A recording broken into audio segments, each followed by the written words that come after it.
আমি মনে করি অবিলম্বে তার এটা বাস্তবায়ন করা উচিত, শেখ হাসিনাকে বাংলাদেশে ফেরত পাঠানো উচিত। মার্কিন দূতাবাসের ওয়াশিংটনে বাণিজ্য বিষয়ক যে প্রতিনিধি আছেন, উনি কয়েক মিনিট একটি ফোন কল করেছিলেন আমাদের মাননীয় আমিরকে। কয়েক মিনিটের ফোন কল কি আপনি আলোচনা বলতে পারেন কিনা? বাংলাদেশের প্রতিবেশী যারা ভারত, মিয়ানমার, তারা হওয়া উচিত আমাদের সকল পররাষ্ট্রনীতির সবচাইতে প্রাধান্য যাদের দেওয়া উচিত তারা হচ্ছে এই দুই দেশ। বাংলাদেশের ইতিহাসে এবারই সংসদ যে সংসদে সবচেয়ে কম বয়সী যুবকরা প্রতিনিধিত্ব করছে, অনেক বেশি সংখ্যক। সেই সংসদে আমরা আবার দেখি যে গতানুগতিক যে সংসদ ছিল সেখানে রাজাকার ইস্যুটাকে টেনে নিয়ে আসা হচ্ছে, সেখানে মুক্তিযুদ্ধের ইস্যুটাকে টেনে আনা হচ্ছে এবং এগুলোতে তাদের অনেক লম্বা সময় বাকবিতণ্ডায় চলে যাচ্ছে। এটাকে কিভাবে দেখবেন? আমি কোন মনীষী একটু উক্তি করেছে আমি মনে করতে পারছি না, উনি বলেছেন যে small minds talks about people, medium mind talks about problem, and big minds talks about idea. ছোট মনের মানুষ তারা মানুষ নিয়ে আলোচনা করে, যারা মাঝারি মনের মানুষ তারা সমস্যা নিয়ে আলোচনা করে, আর যারা বড় মনের মানুষ তারা আইডিয়া নিয়ে আলোচনা করে, ভবিষ্যৎ নিয়ে আলোচনা করে।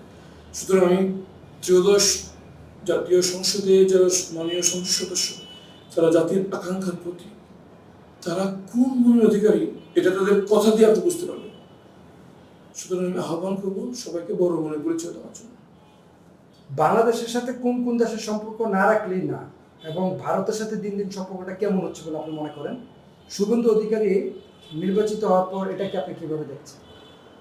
বাংলাদেশের জন্য সারা বিশ্বের প্রত্যেকটি দেশে অপরিহার্য, এবং একজন বাংলাদেশি হিসেবে এবং মাননীয় বিরোধী দলীয় নেতার পররাষ্ট্র বিষয়ক উপদেষ্টা হিসেবে দায়িত্ব নিয়ে বলছি যে আমরা কোনো দেশের সাথে আমাদের সম্পর্ক বিচ্ছিন্ন করার প্রয়োজন নেই, একমাত্র একটি দখলদারিত্ব দেশের ছাড়া, যাকে আমরা স্বীকার করি না। এবং কোনো দেশের সাথে আমাদের এমন আচরণ করা উচিত নয় যে যেটা প্রভুত্ব এবং মুনিবের কাতারে পড়ে। তবে যেসব দেশের সাথে আমার সম্পর্ক সবচেয়ে দৃঢ় হওয়া দরকার তা হচ্ছে আমাদের প্রতিবেশী দেশের সাথে। আমি সব পরিবর্তন করতে পারবো, কিন্তু আমি আমার প্রতিবেশীকে পরিবর্তন করতে পারবো না। এবং বাংলাদেশের প্রতিবেশী যারা ভারত, মিয়ানমার, তারা হওয়া উচিত আমাদের সকল পররাষ্ট্রনীতির সবচাইতে প্রাধান্য যাদের দেওয়া উচিত তারা হচ্ছে এই দুই দেশ। এবং আমি মনে করি যে এর মাধ্যমে আমরা দুদেশের উপকার করব। আমরা মায়ানমার এবং ভারতের সাথে সুসম্পর্ক রাখতে পারলে মায়ানমার, ভারত এবং আমাদের সবারই উপকার হবে। এবার একই সঙ্গে কোনো দেশের উপর আমি মুখাপেক্ষি নই। আমরা একটি সার্বভৌমত্ব স্বাধীন দেশ এবং এই আত্মমর্যাদা নিয়ে আমরা বাঁচতে চাই। কোনো দেশ আমার এই মর্যাদা ছিনিয়ে নিতে চাইলে তার প্রতি আমি মুখাপেক্ষি নই। এই আত্মবিশ্বাস আমাদের সকল নাগরিকের থাকতে হবে। আমি বিশ্বাস করি আমরা যদি আমি যদি সম্মান আরেকজনকে দিতে পারি তাহলে আমি আশা করতে পারি তারা আমাকে সম্মান দেবে। আমি মনে করি আমরা প্রতিবেশীদেরকে সর্বোচ্চ সম্মান এবং গুরুত্ব দেব, এবং প্রতিবেশীরাও আমাদেরকে সর্বোচ্চ সম্মান এবং গুরুত্ব দেবেন। এই সময় শুভেন্দু অধিকারী যে নির্বাচিত হলো এবং সে একটা বক্তব্য বলতেছে যে এখনো বাংলাদেশের বৈধ প্রধানমন্ত্রী শেখ হাসিনা, তাকে আমরা বাংলাদেশে পাঠাবো, সে বিমান থেকে নামবে, বাংলাদেশের মানুষ লাল কার্পেট বিছিয়ে তাকে অভিনন্দন জানাবে। শুনেছিলেন কিনা এই ধরনের বক্তব্য? জি।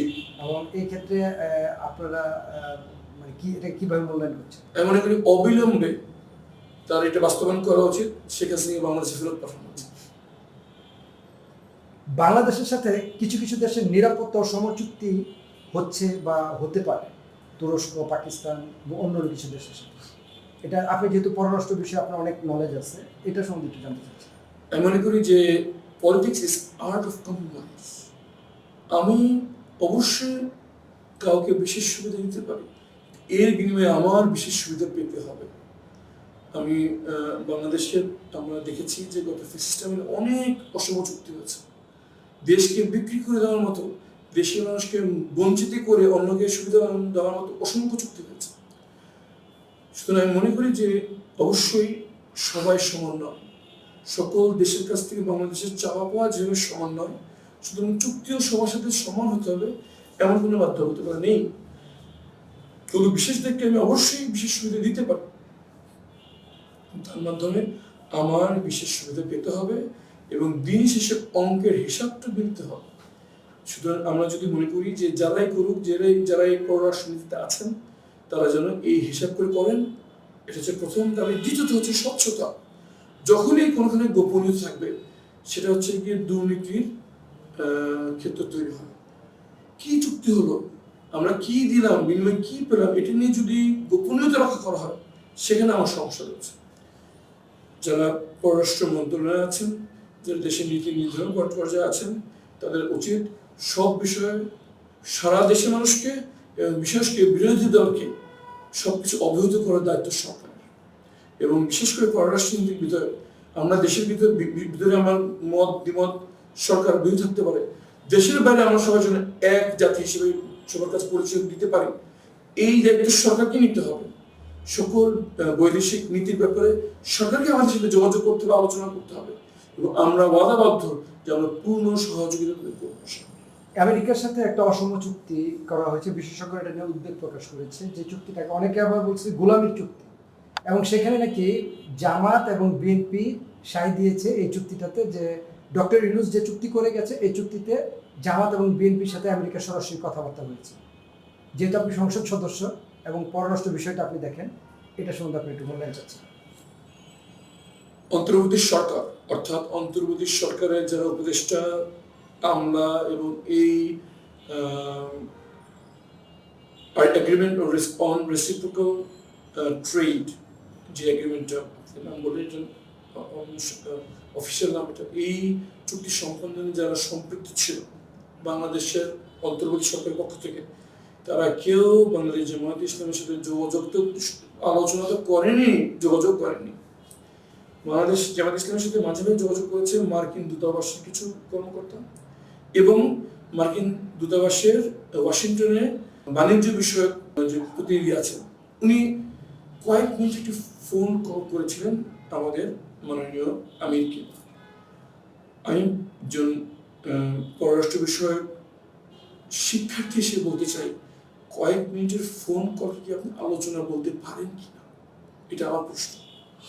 দ্বিতীয়ত হচ্ছে আমরা চাই না আমাদের সাথে পররাষ্ট্র মার্কিন দূতাবাস ওয়াশিংটন থেকে কেউ যোগাযোগ করুক, আমরা চাই আমাদের সরকার আমাদের সাথে যোগাযোগ করুক, আমাদের দেশের সরকার বিরোধী দলের সাথে কথা বলুক, আলোচনা করুক, ডিসকাস করুক। সুতরাং আমাদের সাথে ফোন করেছেন মার্কিন বিভিন্ন দায়িত্বশীল ব্যক্তি, কিন্তু সেটা আলোচনার ক্যাটাগরিতে পড়ে কিনা এটা আমি আপনাদের প্রশ্ন রাখলাম।